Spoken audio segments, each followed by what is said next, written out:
Hey guys, I'm Renee. I'm Martia. And I'm Demetrius. And we are Sip and Unwine. Woo! I like that. Woo! So fun. But, yeah, hey sippers. We are here for another episode. Hey girls. Hey ladies. Hey sippers. How are you guys? I'm great. I'm good. Okay.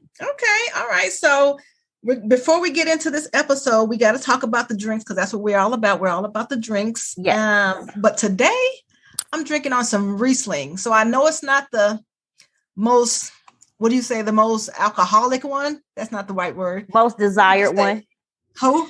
The most desired. It's not the most desired. It's not that, it's not that up there. But, it does a little something for what I need for right now.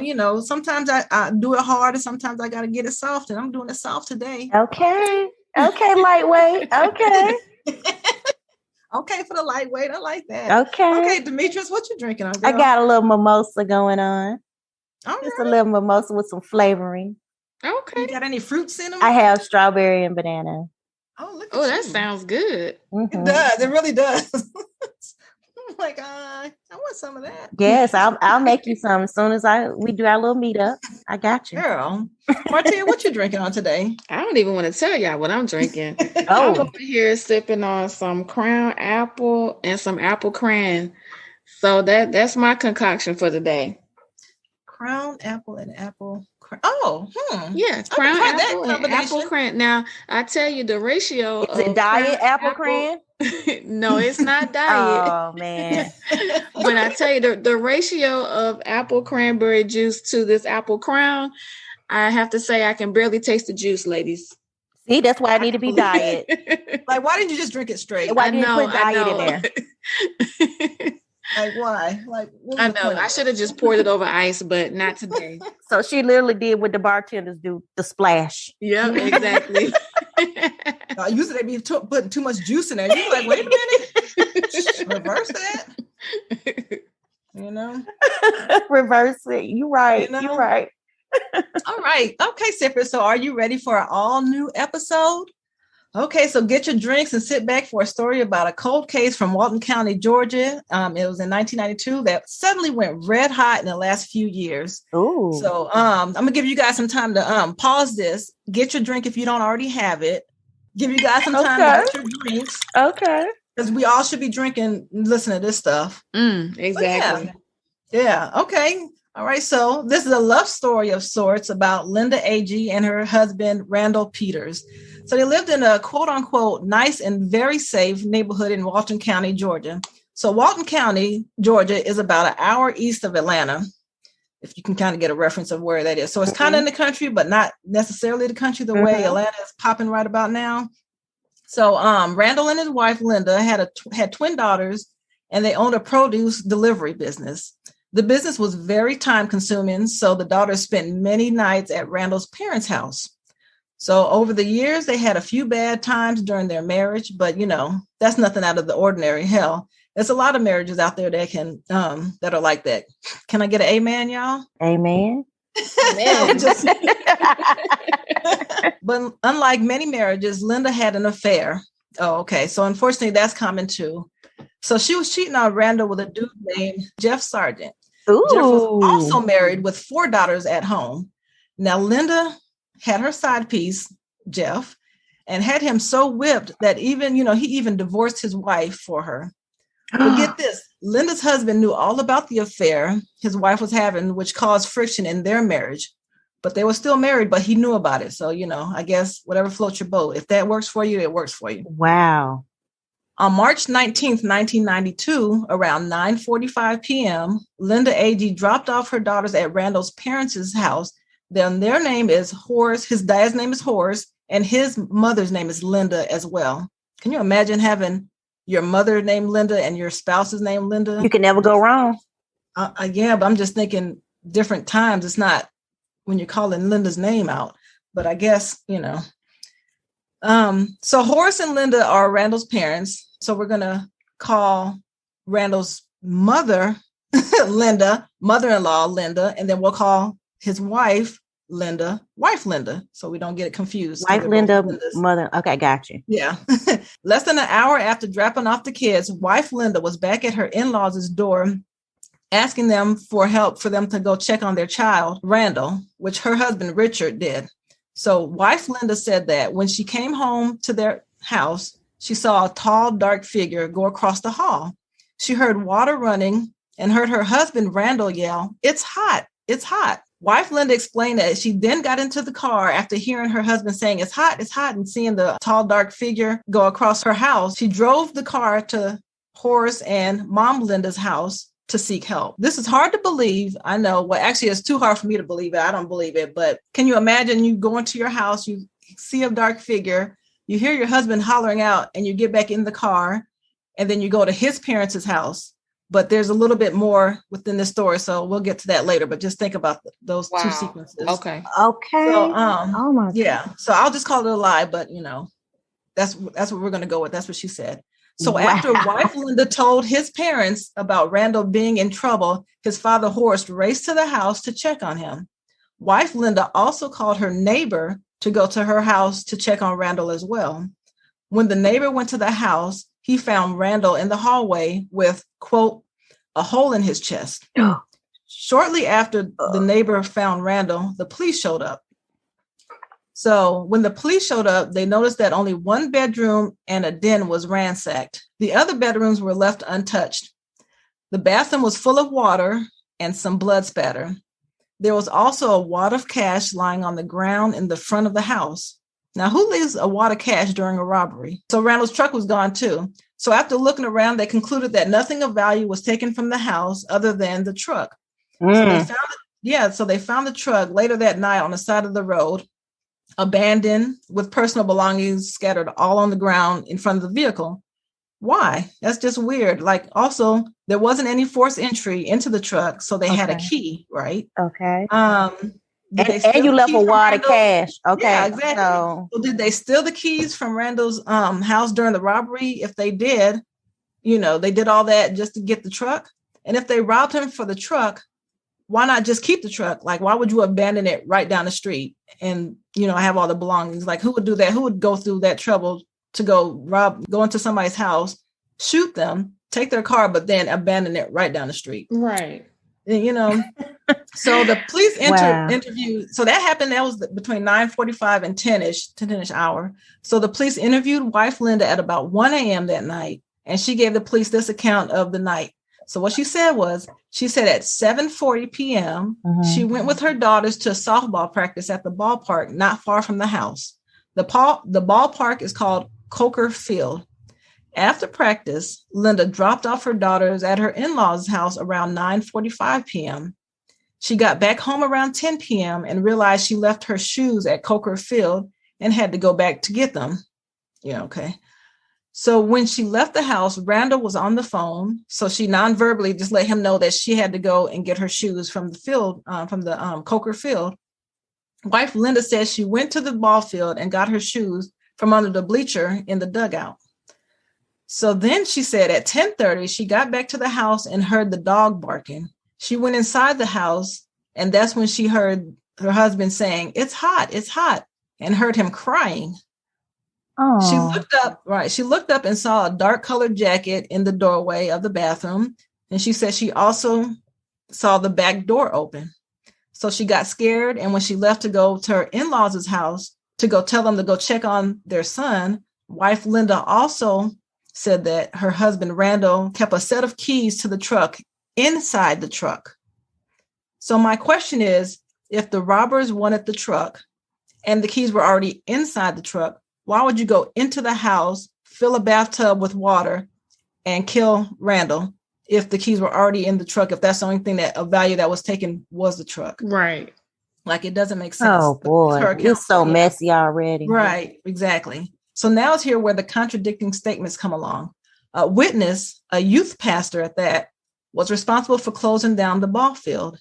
He said he saw wife Linda leave the field with her twin daughters, and she didn't return.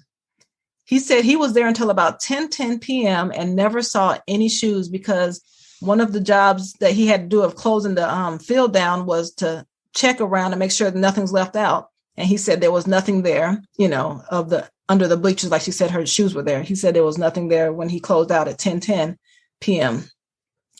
So remember the side piece, Jeff Sargent. That was the man wife Linda was having the affair with, the one that divorced his wife. Oh, and did I tell you that his divorce was final the same month Randall was killed? Oh, Right. Wow. Right. So the police interviewed Jeff, and he appeared very nervous and anxious. He admitted that he drove by wife Linda's house the night of the murder to see her at about 10 p.m. He met her at a daycare up the street at 10 p.m. He met her at a daycare. So after the police grilled him some more, he started to crack. He told the police that if he told the truth, he'd get the electric chair or life in prison. And that's where he left it at. So he didn't tell the police what happened, but he just said if he told the truth, that he'd know he would get the electric chair or in prison for life. Wow. So wife Linda met with the police for a second interview and shared with them that she did, in fact, meet with Jeff Sargent after she saw the dark figure and before she went to her in-laws' house to seek help. So get this, the daycare is less than a quarter of a mile away from the police department too. So she said, so if you can put this all back in again. So Linda said that she saw the dark figure. Mm-hmm. After she saw the dark figure and hearing her husband scream for help and, saying it's hot. I guess she's talking about the water. She went to go meet her boyfriend at the daycare center in a parking lot that's only a quarter of a mile from the police department. Then after she met with the boyfriend in the parking lot next to the police department, she went to her in-laws' house to say, hey, your son's in trouble. Can you go check? And, he needs help. Something's going on. Wow. Like she actually admitted that, okay. One of side piece Jeff's daughters, one of his daughters learned that her dad was a suspect in Randall's murder, and she asked her dad about it. He gave her 3 different answers. First, he told her, he said if he told her the truth, he was going to go to jail. Second, she said that he just put his hands up to say that he didn't want to talk about it. And then a third, he said that he got Domino's Pizza. He has a Domino's Pizza receipt, and he can tell you that he wasn't there at the murder. So those are the 3 things that he told his daughter. So some time goes on, and a week after the murder, wife Linda put in a claim on Randall's life insurance policy for $100,000. Horace, Randall's dad, asked wife Linda, once he found out that Linda was a suspect in the murder, he asked her, why didn't you just get a divorce? And her answer to him was, he wouldn't give me one. Now, she says this to his father. Wow. She's bold as hell. Exactly.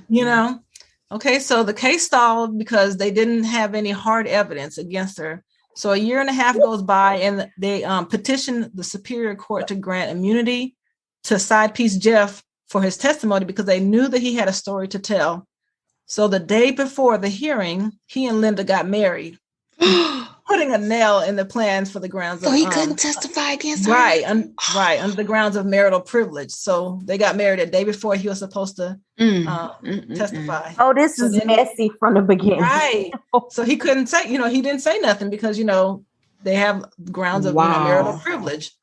So, yeah. So the case stalled again. And then Jeff died in 2006. Her new husband, the side piece Jeff, he died in 2006 from a brain aneurysm. So remember, this was 2006 he died. The murder happened in 1992. Okay. Yeah. So he died of a brain aneurysm, and he was still married to Linda at the time. So they stayed married for a while because, she had to keep him quiet.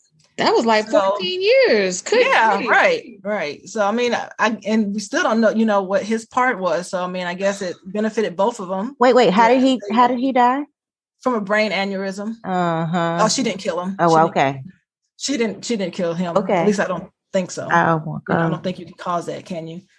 So, yeah. So after more investigating, they recommended that Linda be prosecuted for the murder of Randall, and she was finally arrested in 2014. Wow. So there was a trial in 2015 where she was convicted of murder and sentenced to life in jail. Some of Jeff's statements were used in the trial. So with that, Linda appealed to the Georgia Supreme Court and requested a new trial in 2018. In August 2020, Linda was granted a new trial because without that information, they didn't have a case. And so she has a new trial pending. So they haven't scheduled that yet, but she's currently in the Pulaski State Prison in Hawkinsville, Georgia right now, awaiting the new trial. So she's not out during this time period. So she's still in jail waiting. Hopefully she stays there because I just think she's guilty as hell. But do you ladies think that she's going to get convicted a second time without her husband's testimony? I think she's going to be let go. I think she's going to. Really? I think they're going to let her go. Mm-hmm. They probably would let her go through technicalities. Yeah. Man, that's so messed up and sad. Right. I think that it probably will be technicalities or something. She probably might get let go, but I just know deep in my heart, that she killed that man, because there's no way that it was just that account even sounds right. Like you hear your husband. Everything was personal though. You left meet up with your boyfriend in between. Yeah. That was a personal thing. That was, you know how they say, oh, that person knew who killed them. Yeah, he knew. Yeah. Back in 92, was there any mention of cell phone records or any phone records? No, they didn't have that. They just had her account. Wow. Which is crazy because she actually told them that she met with her boyfriend in between finding him and then going to her in-laws to ask them to go check on their son because something wasn't right. Wow. That's crazy. I don't even think DNA was a thing back then, you know, nothing they used. I'm trying to think 92. I don't know because I look at forensic files a lot, but I can't remember on the time. I do too. Like I don't think a lot of states incorporated. Like I think it was there, but it wasn't like something that was, oh, we must use DNA. But, so she probably might get out. You know, even though she's been in jail. They will presume her innocent. She will be verdict innocent. She won't go back. And it's crazy because that town is not that far from where I live, and I've never even heard about this case. With it coming back into the spotlight, I've never heard of it. Yeah, you got to have some good jurors on. Or I don't even know if it's going to go to a jury. Will it go to a jury trial? I don't know. It's just a new trial, so maybe if she granted a new trial, she can, you know, see if they'll want to prosecute her again, you know, or drop the charges. I don't know, but. Yeah. All right. So that's it of my crazy case. Yeah, that is crazy. That's how you got away with murder, kind of. Right. Or how to get away with murder. Gosh. Exactly. Well, not currently. She's not gotten away with it yet. But I'm gonna follow up on this later to see when her trial gets set, because I do want to see what happens to her. Because I don't think they do have enough evidence without the her husband. Gosh, you know, testimony. But I mean, only thing they have is that she went and met with him between the murder. I mean, between, you know, her saying that he needed help and getting help from the parents, and that she didn't go back to the ball field to go collect her shoes. That was a lie. So now have her not her parents, but her husband who was murdered. Are his parents still living? Did they do any interviews throughout the years or anything like that? I don't know if they're still living at this point. Yeah, okay. It's been a minute. Yeah. There's no telling. Because I wonder, what did they think? And also, you know, I've said this before, I'm always curious about the kids. Like, you know, did she raise her twins? Did the twins have a relationship with their father's family? You know, I'm always curious about that part of the story. What happens with the kids? And then when you have a parent that is a suspect in your other parent's murder, I'm always interested in what side are the kids taking on that? Or do they just feel like, well, nope, mom is innocent. She would never do that, you know? Because I'm always curious about the children. How are they turning out when situations like this happen? And did she, you know, did they stay in the Walton area or did they leave the state? You know, sometimes people just like an update. Leave, you know, so.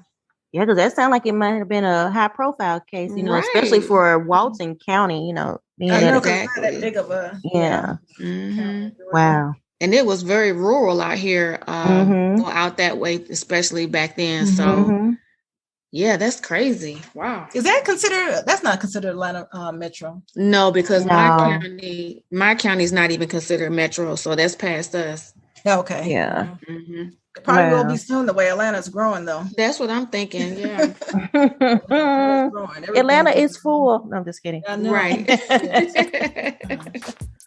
Okay, sippers. So what we're going to do is we're going to segue into a lighter topic. We're going to do a little bit of a spill the wine. If you guys are new to our podcast, spill the wine is when we just go into our email box and get your questions, comments, tips, tricks, whatever you want to send us, and we will read them. If you want, our advice on stuff, we'll read them aloud. We won't share your information. It will be totally anonymous unless you want people to know. Unless you want people to know. No, so you can put that in there, and we'll let the people know. But generally, we're not going to let anybody know. We won't do that.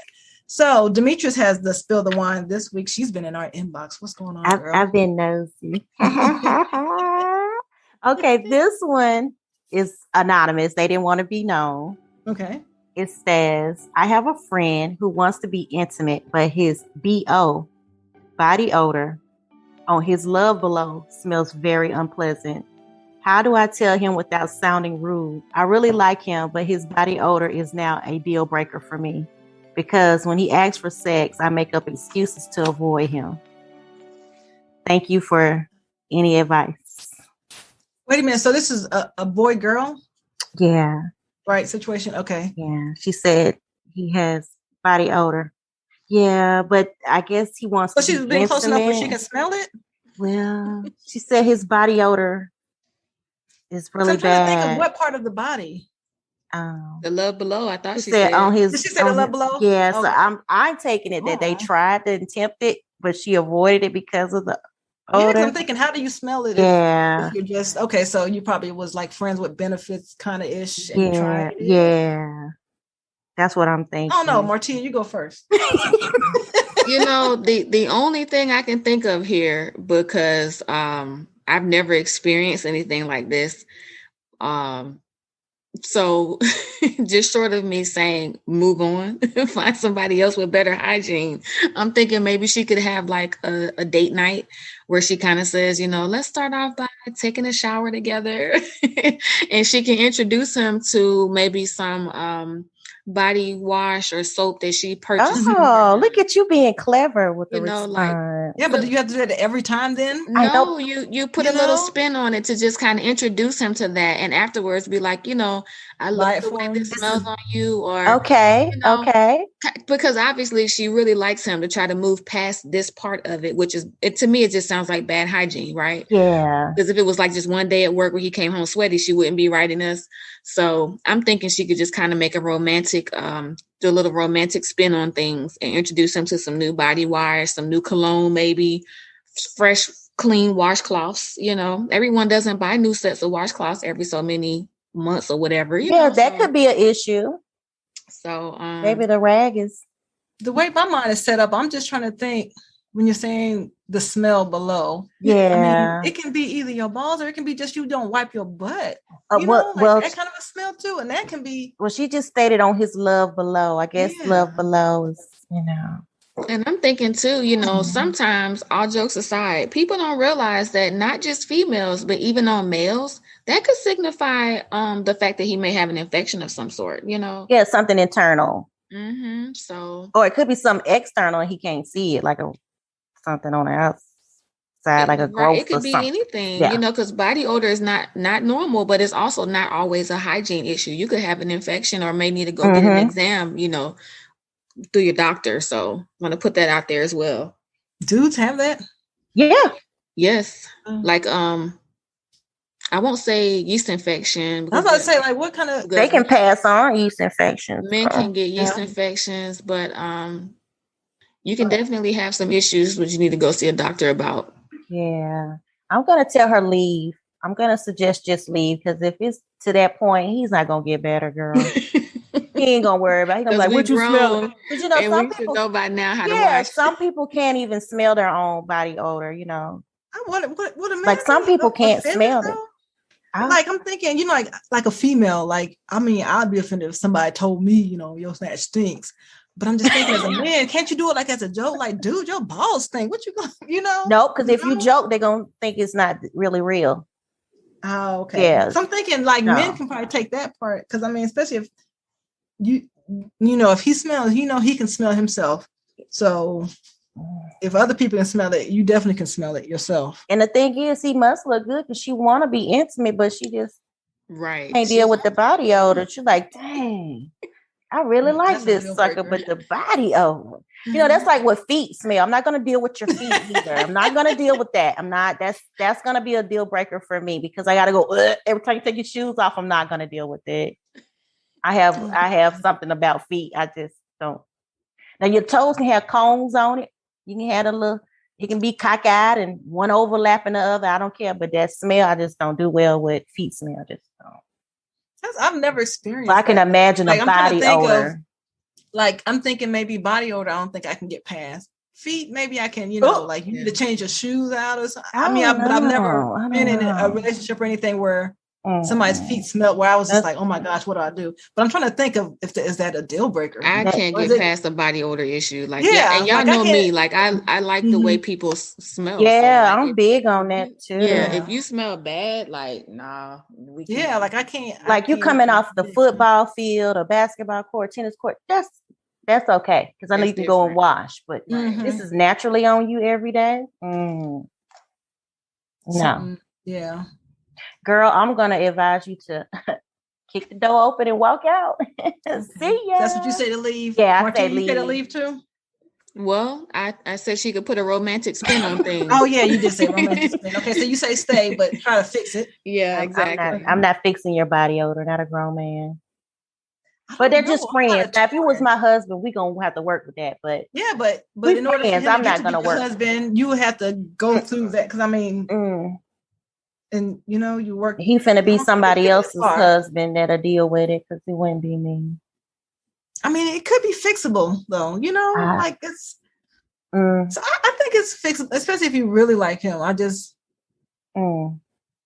just trying to think of how do you go. He can't even wear cologne. Is he wearing cologne and the body odor taking over that? Yeah, like that. Well, if it's just cologne, that's an easy fix. Do men splash cologne? I think, don't they? Or I don't know. I don't know. Okay. Sorry. So I would request you don't use none at all, but yeah, I don't know. If they put it down there, but yeah, I don't know. That might be a deal breaker. Especially if you haven't gone that far with him either. Yeah. That's just my opinion. Yeah, girl. Sorry, girl. Let him go. It's plenty more men that don't smell. It's too many men. It's too many men that don't smell. It's just too many. Yeah, but if it's really worth it, I would think that you should take Martia's advice and Okay, well, yeah, work with it. Take her advice. Just try it and give it a try. And if he doesn't follow through with that, then just note Demetrius said, kick the door open and walk out. Oh gosh, yeah, that's a hard one. It can kind of go either way because it can be fixable. And then it just seems like you're not washing every day. Like, are you skipping that area? Like, you scared you're gonna hurt it? Mm-hmm. So you just or it just mean that you don't wash real well. Oh, I'm not washer. You don't wipe your butt too well. Oh, that could be the area that's making it seem like that's the area. Yeah, and you might wipe to the front, and it's making your balls stink or something. I don't know. Or you don't wipe enough. Now, by me working in the field that I am in health field, I've heard of men wiping to the front. Oh my gosh. Yeah. I can't even imagine. It's just a horror as a female. Yeah. You had to get creams for that. But yeah, that's a possibility.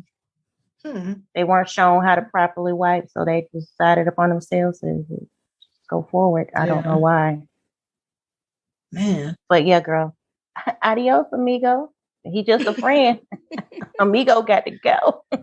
Too many men at that girl smell good, look good, walk good. Okay. Yeah.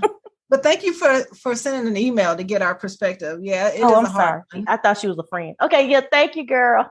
Oh, is she a friend? No, I thought she was. That's how I was talking to her. Like she a friend. Sorry. Oh, okay. I thought you were saying that was one of your friends. No, not my friend. To her as a friend. Okay. Even if my friends accept that, I'm gonna have to walk away too. Okay. Thank you. Okay. Well, thank you, Sipper, for that interesting email that you sent us. That really did have us kind of torn on that one. Demetrius was pretty straightforward. Yeah, I was straightforward, and I'm not usually straightforward. Yeah, but I'm kind of on the fence on that one. So I think it can go either way. I think give it a try, and then if that doesn't work, then move on. because that's like a deal breaker if you can't get that together.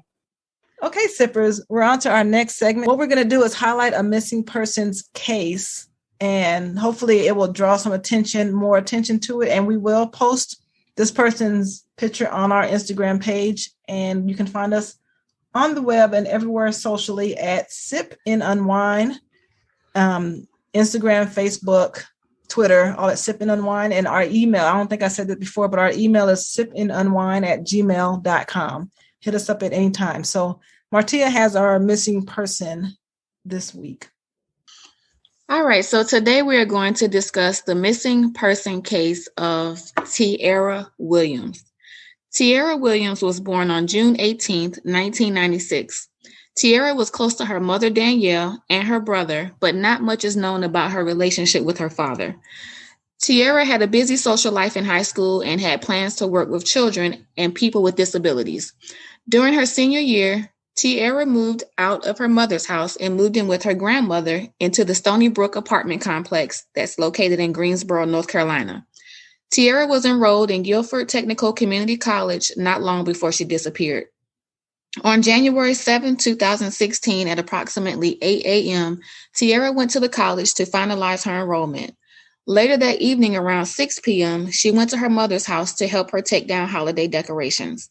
At around 8 p.m., Tiara left her mother's house with her younger brother and boyfriend, Aaron, and they went to Tiara's grandmother's house for dinner. Half an hour later, Tiara suddenly mentioned she needed to leave and meet up with a friend named Travis. Tiara went to meet her friend and was never heard from again. Tiara's phone GPS showed she made it to her friend's apartment, but the phone was shut off shortly after. When Aaron, her boyfriend at the time, tried to call her phone at around 9:30 p.m., her phone was going straight to voicemail. When Tiara was still missing, the next day, Aaron informed her grandmother of the situation. Tiara's mother, Danielle, did not recognize the name Travis, and her phone calls to Tiara's phone were also going straight to voicemail. Her mother reported Tiara missing the night of January 8th, 2016, but the police did not take the case serious, and they did not begin their search until a few days later. Tiara Williams is still missing 5 years later. At the time of her disappearance, investigators interviewed neighbors and carried out a thorough search of the area, but they found no leads. They also interviewed a couple of her ex-boyfriends, one in particular who had lied about seeing her the night she went missing. But he said they sat in his car, they talked for about 30 minutes, and then he says Tiara left and walked back to her grandmother's apartment. Text messages did corroborate his story, so he was not charged with anything. Numerous tips have come in claiming Tiara is both alive and deceased, but there have been no leads to confirm either of those scenarios. Tiara Williams is an African-American female who was last seen on January 7, 2016 at the Stony Brook apartment complex in Greensboro, North Carolina. She was 19 years old at the time of her disappearance. She has brown hair, brown eyes, and she's 5'5" and was 120 pounds. Her ears and left nostril are pierced, and she has a burn scar on one of her wrists. She was last seen wearing a pink shirt, black North Face jacket, blue jeans, a royal blue beanie, and white Jordans with some blue and green coloring. There is a $10,000 reward for any information that will result in Tiara's safe return. If you have any information about the disappearance of Tiara Williams, please contact the Greensboro Police Department at 336-373-2222. This information, including photos, will be posted to the Sip and Unwine IG and Facebook pages if you would like more information about this case. So the boyfriend was technically the last person to see her. Yeah, that and I looked at several different articles, and this is really all the information on each article. It doesn't really go past this, but that's what I concluded as well. Like, that's what it sounds like. To me, there's something about that boyfriend that doesn't sit well, especially with him, waiting until the next day to tell the grandmother, hey, I think something's happening, with Tiara. It just gave him enough time to get his stuff together, get his story together, No, I don't believe that. When you have stories like that, I wonder if she was like, I'm leaving. I'm not interested in this anymore. And And her name may actually be pronounced Tiara. So, you know, but the way it's spelled is Tyarra. So if I did pronounce the name wrong, I do apologize. Yeah. But yes, I mean, this is really sad because she graduated from high school, was going into further her education, and, you know, had a really good relationship with her family. And it just kind of is strange to me that in that apartment complex, no one saw anything. But then also not anything new, but the investigators didn't even start their investigation until several days later. You know, it's so sad though, how that's the same thing like with Martrice. Like, why would you wait? Right. Mm-hmm. Martrice, even if that 24-hour window has to be, you know, has to go by, this was still longer than 24 hours before it took them to start the search. So that's terrible. That is horrible. Mm-hmm. So where is it at now? We're just looking and it's still, they don't have anything. Yeah, it's an open case, but they do not have any new evidence as to you know, her whereabouts. Mm-hmm. So no cell phone ping? Is that the proper term? The pinging of the towers? Well, like they're saying that there was a GPS. Well, GPS showed that she made it to her friend's apartment, but the phone was cut off shortly thereafter. And from what I understand, like I said, through just kind of reading different articles about this case, the apartment that she was going to see her friend was in the same complex where her grandma lived at. But it doesn't say that they searched that apartment. It doesn't say whose apartment it was, you know, so there's very limited information about, you know, the last few minutes of her whereabouts and where that phone actually showed her and who was there. That I don't see any articles mentioning any of that. Gosh, it's a lot of details missing. Yeah. Right. And I noticed too that with some of these cases that we've been discussing, it's a lot of information out there about some of these cases, but then there's other cases where it's like police are not giving the details on certain things. And it's like, well, wow, that might be detrimental to the public helping you solve the problem. But I'm not an investigator. I don't know. I'm just giving my interpretation of that and how I feel about it, you know. Yeah. Well, looking at different crime shows, I see where they keep some of the information because some of it only the person who took them or the killer themselves or something like that. They know might get rid of it or. Yeah. That's true. You know. Yeah. But. Man, I hope something. Yeah. I hope it's a good outcome. I don't want it to be nothing. I pray for all these families who are missing their loved ones. I really do pray that they have some type of positive outcome in the end. Definitely. She could still be alive out there and maybe, you know, could have fallen into sex trafficking or something. I'm just speculating. I hope that's not what happened, but I do hope that they have some kind of positive outcome at the end of this case. Thanks for bringing light to that. Yeah. Thank you for sharing that. So you guys just look at our Instagram page so you can see a picture of her. And hopefully, you know, if you do see her out there, you know, call the police immediately. All right. Well, that's another episode of Sippin' and Wine. Thank you, ladies, for joining me and listening to me tell my story of Linda Agee and all the other stuff that we had going on. And let's think about this missing persons and hopefully she comes home safe and sound. Yes, indeed. Put good vibes out there for that. Yes. All right. Okay. Until next time, guys. Talk to you guys later. Thanks, guys. Bye-bye. Bye.